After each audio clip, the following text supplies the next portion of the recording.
बड़ा लागताड़ू तू तो झकासी रानी, मन करेला सटे के पासी रानी।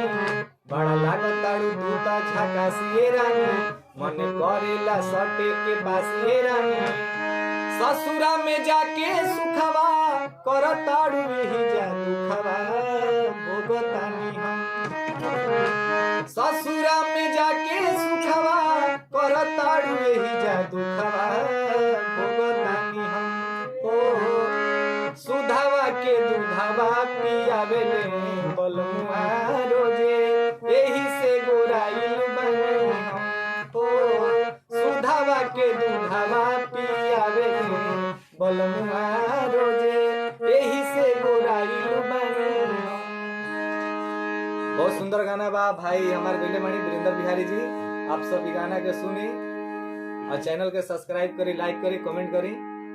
हर हर महादेव।